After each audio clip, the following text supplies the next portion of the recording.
আসসালামু আলাইকুম রহমতুল্লাহি বারাকাতু। শুভ সকাল। তো প্রিয় দর্শক, আমি চলে আসলাম আবারই আপনাদের সাথে সাক্ষাৎ করার জন্য। তো প্রিয় দর্শক, আজকে আমার সকালবেলার ছাত্রদের খানার আয়োজনটা হচ্ছে, তো দেখতে পাবেন আজকে আমার সকালবেলা ছাত্রদের খানার আয়োজন। তো আজকে আমার খানার আয়োজনটা আমি করতেছিলাম এখানে বোনা খিচুড়ি। তো প্রিয় বন্ধুরা, মোবাইল বন্ধুরা, দেখতে থাকুন আমার ভিডিও চিত্রটি। আমি আজকে ছাত্রদের জন্য এখানে বোনা খিচুড়ি রান্না করছি। তো বোনা খিচুড়ি দেখতে থাকুন এখানে। এই যে রান্না হয়ে গেছে, প্রায় শেষ পর্যায়ে এসে গেছে।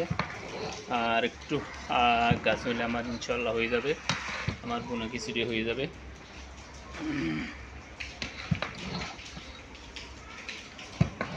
তো এই ছিল আজকে আমার সকালবেলা কোরআনের ফাঁকিদের খানার আয়োজন। ইনশাল্লাহ সবাই আমাকে একটু সাপোর্ট করবেন, আমাকে না করেন অন্ততপক্ষে কোরআনের ফাঁকিদের খেজমত আছে, এই হিসেবে একটু সাপোর্ট করে দেবেন ইনশাল্লাহ। সবাইকে ধন্যবাদ। পরবর্তী ভিডিও দেখার জন্য আমাদের রইল।